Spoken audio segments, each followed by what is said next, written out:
नरेंद्र मोदी जी और नरेंद्र मोदी जी के प्रधानमंत्री बनने के बाद में हम ये देख रहे हैं कि भारत लगातार विकास के दृष्टिकोण से, वैश्विक दृष्टिकोण से आगे बढ़ रहा है और आत्मनिर्भर भारत की ओर हम लगातार आगे बढ़ रहे हैं। उनके बनने के बाद में यदि हम विचार करें और इस बात को देखें कि क्या परिवर्तन 14 के पहले और 14 के बाद में आया है, मैं समझता हूँ किसी से छिपा हुआ नहीं है। लेकिन मोदी जी के द्वारा जिस प्रकार से सरकार में आने के बाद में, चाहे वो हमारे आर्थिक हो, सांस्कृतिक हो या विकास की हो, जो लगातार विकास के दृष्टिकोण से, सर्व दृष्टिकोण से भारत को आगे ले जाने का प्रयास मोदी जी की सरकार के द्वारा की जा रही है और कहीं न कहीं उसमें भारत की जो पहले जो छवि थी और आज आत्मनिर्भर भारत की तरफ झलक आपको दिखाई दे रहा है। मोदी जी बड़े निर्णय और कड़े निर्णय के लिए जाने जाते हैं। जिस प्रकार से उनके द्वारा टैक्स प्रणाली में जो सुधार किए गए, उनके द्वारा जो जीएसटी का जो स्लैब बनाए गए, और सबसे पहला क्रम तो मुझे याद है कि बहुत दिनों से लोग मांग रहे थे कि हमारा जो 2 लाख 2.5 लाख का था इनकम टैक्स का दायरा पर, उसको लोग 5 लाख बढ़ाने की बात करते थे, 3 लाख बढ़ाने की बात करते थे। लेकिन मोदी जी के प्रधानमंत्री बनने के बाद में सीधा उन्होंने 12 लाख फिर टैक्स के ऊपर में कोई टैक्स की आवश्यकता लोगों को नहीं है उनके इनकम पर, ये उन्होंने एक बड़ा निर्णय लिया। मिडिल क्लास के लोगों को खास करके उसका लाभ जो मिल रहा है और जो मिला है। अभी आप लोगों ने देखा जो जीएसटी का जो स्लैब में जो परिवर्तन है, इसके पहले हमारे यहाँ जो जीएसटी में 17 प्रकार के टैक्स लगते थे, 11 प्रकार के सेस लगाए जाते थे और जो राज्य की जो इच्छा उसके अनुसार से टैक्स लगा करके, और एक चीज़ों का 2 बार 3 बार टैक्स लगता था। तो उन्होंने उसको जो स्लैब बनाया तो 4 स्लैब में लाया, 28% में लेकर के आए, 18% में लेकर के आए, 12% में लेकर के आए, 5% में लेकर के आए। कब लेकर के आए? जब 17 प्रकार के टैक्स लगते थे, 11 प्रकार के सेस लगते थे। उस समय अप्रत्यक्ष रूप से जो टैक्स देने वाले थे जीएसटी के अंतर्गत समझ लो, तो उसमें हमारे 66 लाख के आसपास लोग थे 1947 से लेकर के आपका 2017 जब जीएसटी हमारा लागू हुआ। तो 4 स्लैब बनाए गए और 4 स्लैब बनाने के बाद में अभी जब जीएसटी का रिफॉर्म जो आया और जो रिफॉर्म किए, तो रिफॉर्म करने के बाद में 4 स्लैब को घटा करके उन्होंने 2 स्लैब किए। 28 को 18% में ले आए, 18 और 12% को 5% जीएसटी मिला के खड़ा कर दिया। कुछ जीरो में आ गए, आपकी जानकारी में डिटेल में जाने की आवश्यकता नहीं। कोई भी देश जब विकसित देश की ओर बढ़ेगा तो टैक्स कम होना चाहिए और टैक्स देने वालों की संख्या बढ़नी चाहिए। तो मैंने कहा कि 1947 से लेकर के आपका 2017 तक 66 लाख, और अभी हम जब बात करेंगे तो 1.15 करोड़, ये मतलब 3 गुना उसमें वृद्धि हुई।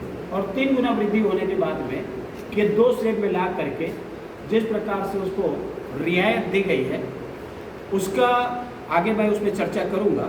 तो ये जो महत्वपूर्ण दिशा में जो मोदी जी जो काम किए, वैसे लोग ये मानते हैं कि जो जीएसटी है या टैक्स है तो व्यापारी को लाभ मिला, ऐसा मानते हैं। लेकिन मैं जब आगे चर्चा करूँगा तो इस बात पर चर्चा करूँगा, केवल उतना ही नहीं है, उसका लाभ अब सबको मिल रहा है।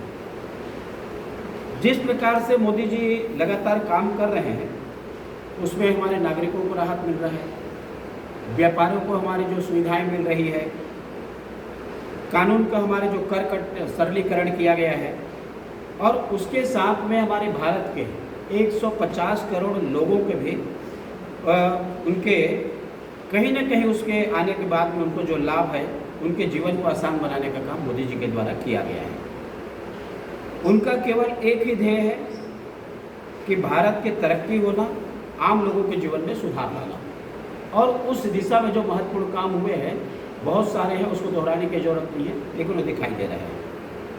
हम वैश्विक भारत के शुरुआत में जब कहूँ, हमने अपने जीवन में कोविड काल को देखा है, और इस कोविड काल में न केवल हमारे यहाँ हिंदुस्तान बल्कि पूरे विश्व समूचा कहीं ना कहीं उसमें प्रभावित रहे हैं। हमसे जो ज़्यादा संपन्न देश हैं सारे दृष्टिकोण से, हमसे पॉपुलेशन में हमारे 50% भी नहीं है, उससे भी कम है, वहाँ पर काल कौलिक ज़्यादा हुए, हमारे यहाँ पर कम हुए। मोदी जी ने बचा लिया, और कैसे बचाए कि जिस प्रकार से हमारे साइंटिस्टों के द्वारा, हमारे वैज्ञानिकों के द्वारा जो दो हमारे जो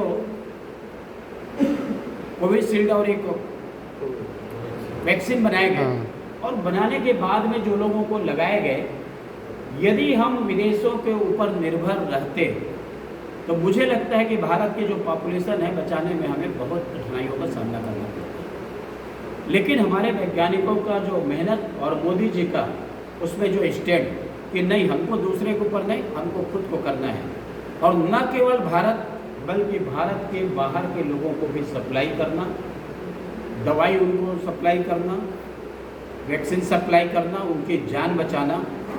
और उसके साथ में उस समय आप देखे होंगे कि 6 महीना हम लोग घर से नहीं निकले, उद्योग धंधे भी बंद हो गए और लगभग ठप रहा, और ठप रहा। उस स्थिति में मोदी जी के द्वारा आत्मनिर्भर भारत पैकेज उस समय दिया गया, आप सब लोगों को याद है। एक बार 20 लाख करोड़ रुपए का पैकेज दिया गया, फिर उसके बाद में 10 लाख करोड़ का पैकेज दिया गया। तो हमारे खास करके जो हमारे जो सूक्ष्म है, कुटीर है, लघु है और बड़े व्यवसायियों को उसका जो बंद होने के कगार पर आ गए थे, उसको कैसे हम आगे चला सकते हैं, ये आत्मनिर्भर भारत का एक बहुत बड़ा मामला उस समय आया कि मोदी जी के द्वारा जो उनको पैकेज दे करके संकट से उबारने का काम मोदी जी के द्वारा किया गया। हम इस कार्यक्रम को लेकर के, मोदी जी के इस कार्यक्रम को लेकर के अभी पार्टी के द्वारा तय किया गया है कि पंडित दीनदयाल उपाध्याय जी हमारे प्रणेता हैं, जिन्होंने जनसंघ की स्थापना में डॉक्टर श्यामा प्रसाद मुखर्जी और पंडित दीनदयाल की बात हम करते हैं। आज उनकी फोटो को हम दीप प्रज्वलित कर कार्यक्रम का शुभारंभ करते हैं।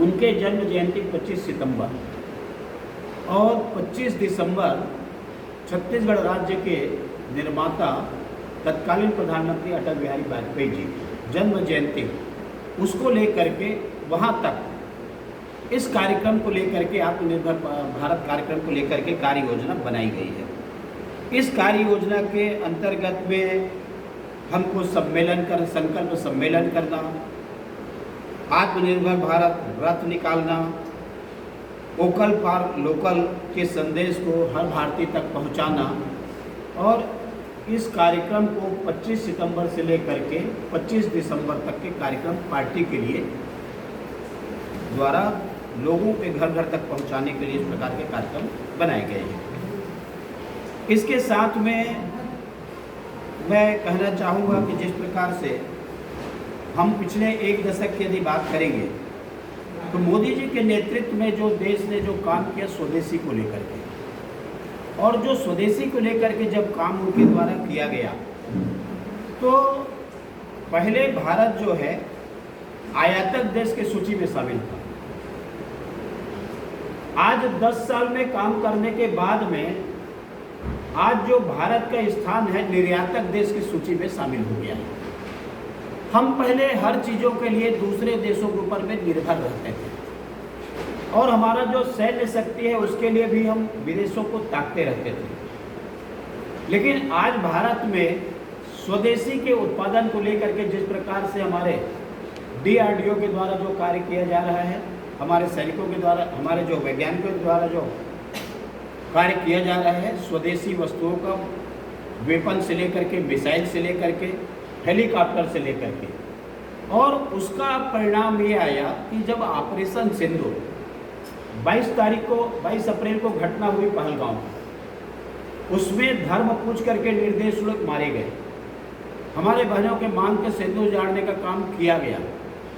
और इस बात को लेकर के मोदी जी के द्वारा जो निर्णय लिए गए, हमारे सेना के पराक्रम हम सबको देखने को मिला कि जो आतंकवादी पाकिस्तान के जो ठिकाने थे उसको ध्वस्त करने का काम हमारे सेनाओं के द्वारा किया गया।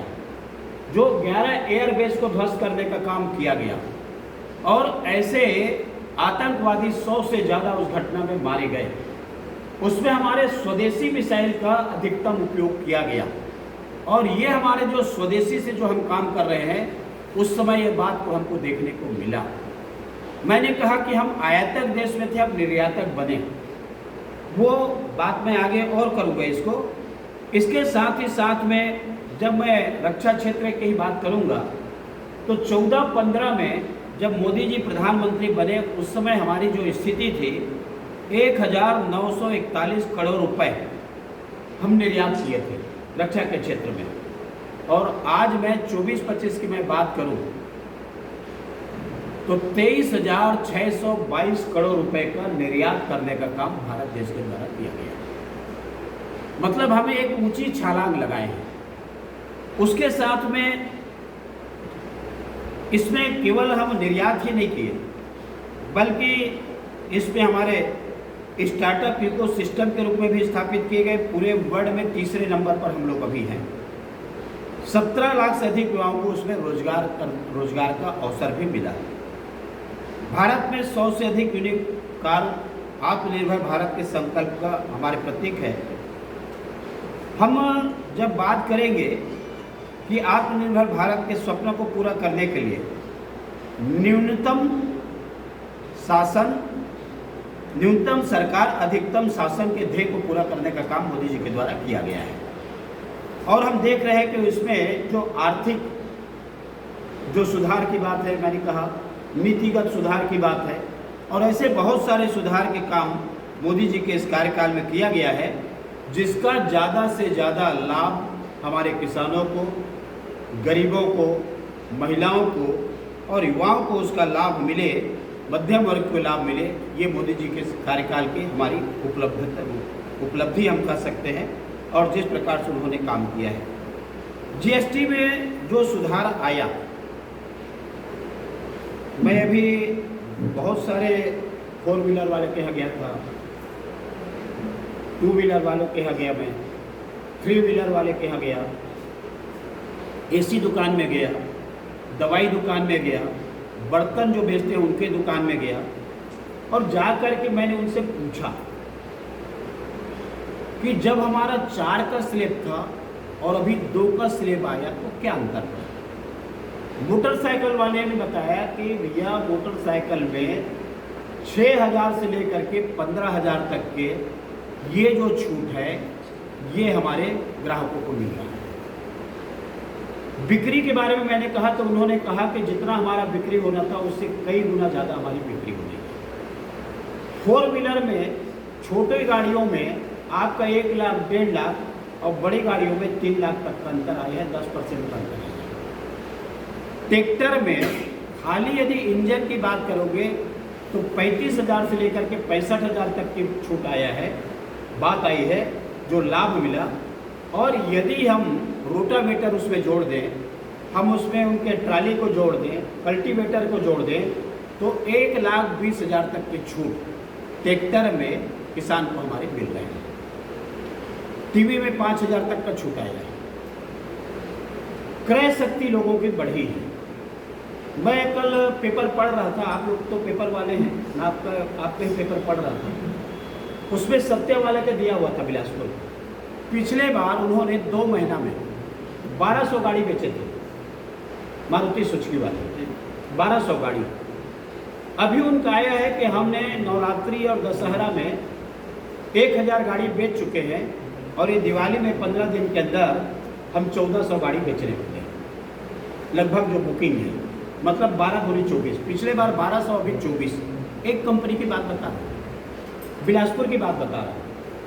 आप अंदाजा लगा सकते हो देश में कितने जो बूम बोलते हैं ना, बाजार को आप देख रहे होंगे, कि कैसा मतलब इस समय बाजार में जो चढ़ाव आया है, उसमें एक बड़ा जो निर्णय हम कह सकते हैं और धन्यवाद के पात्र हैं तो मोदी जी हमारे देश के प्रधानमंत्री हैं। कोयला में जब उस समय बता रहा था मैं कि आपको 17 प्रकार का टैक्स और 11 प्रकार का सेस, कोयला में 4% हमारा सेस का था। उस समय लिया गया था जब जीएसटी की क्षतिपूर्ति राज्यों को देना है तो राज्य को देना है तो 4% उसमें सेस लगाया गया था। वो 4% राज्य से केंद्र सरकार को मिल रहा था और जिससे वो क्षतिपूर्ति राज्यों को कर रहे थे, मतलब उधारी समझ लो ऐसा। अभी अक्टूबर में वो हमारा कंपनसेट हो जाएगा। मोदी जी ने उसका ऐलान किया है कि कोयला में जो 4% का सेस है उसको हम समाप्त कर देंगे। अब समाप्त कर देंगे तो उसका हमको क्या फायदा मिलेगा, चूंकि वो केंद्र सरकार को जा रहा था। अब वो समाप्त कर देंगे तो वो 4% का जो है वो कोयले का हमारा जीएसटी में शामिल हो जाएगा। अब जीएसटी में शामिल होगा तो 50% हमारे राज्य को मिलेगा। तो राज्य को मिलेगा तो 2000 करोड़ से 3000 करोड़ रुपए की अतिरिक्त राशि हमारे छत्तीसगढ़ राज्य को उससे मिलने वाला है। तो देखो, राज्य को भी पैसा मिल रहा है उसके कारण में, आम जनता के जेब में सीधा पैसा जा रहा है। भले मोदी जी को केंद्र सरकार को नुकसान हो रहा हो, लेकिन जिस प्रकार से उन्होंने निर्णय लिया है आत्मनिर्भर भारत बनाने का, तो जब तक व्यक्ति आत्मनिर्भर नहीं बनेगा, प्रदेश नहीं बनेगा, तो भारत नहीं बनेगा। और इसलिए जीएसटी का जो हमको हमारे जो ये लागू होने के बाद में लगातार ये लाभ हम लोग देख रहे हैं। इसके साथ में हमारे अर्थव्यवस्था की हम बात करें तो मोदी जी के आने के पहले हम 11वें नंबर पर थे, 10वें नंबर पर थे। मोदी जी के शासन संभालने के बाद में हम 5वें पायदान पे पैर रखे और 5वें पायदान के बाद में हम 4थे नंबर के विश्व के अर्थव्यवस्था में अपना स्थान बना लिया है। अब मुझे कहने में प्रसन्नता हो रही है, मुझे लगता है इसी कार्यकाल में आते आते ऐसा लग रहा है कि हम वर्ल्ड इकोनॉमी में 3रे नंबर पर हम लोग अर्थव्यवस्था में हम पहुंच जाएंगे, उस मुकाम को हम लोग प्राप्त करने वाले हैं। तो हमारा जो ग्रोथ है और ग्रोथ हमारा जो बढ़ा है, ये कहीं ना कहीं उनके जो नीति है और निर्णय है उसके कारण में जो परिवर्तन हम सब लोग को दिखाई दे रहा है। और उसके कारण में हमारे जो 5 वर्ष में मैं ये कहूँ कि छत्तीसगढ़ का जो जीएसडीपी है 5 वर्ष में दुगना कर उसे 10 लाख करोड़ करने का लक्ष्य के लेकर के हम लोग सब काम कर रहे हैं। आत्मनिर्भर भारत संकल्प अभियान, वास्तविक में मैंने 2 नाम, पंडित दीनदयाल उपाध्याय और महात्मा गांधी जी, उनके आदर्शों को लेकर के, उनके प्रेरणा को लेकर के हम लोग काम कर रहे हैं कि भारत के सांस्कृतिक परंपरा और आत्मा को और अधिक सशक्त बनाने का संकल्प हमारा है और इसी को लेकर के उस अभियान में हम लोग लगे हुए हैं। इस अभियान के तहत वोकल फॉर लोकल का संदेश हमको घर घर तक पहुंचाना है, जन जन तक पहुंचाना है। इसको लेकर के पूरे देश में रथ यात्रा, सम्मेलन, प्रदर्शनी, स्वदेशी मेला आयोजित किए जा रहे हैं, जिससे ज़्यादा से ज़्यादा लोगों में जागरूकता आए, उसका प्रचार हो सके और उसको लेकर के लोग काम कर सकें। आज यदि हम बात करें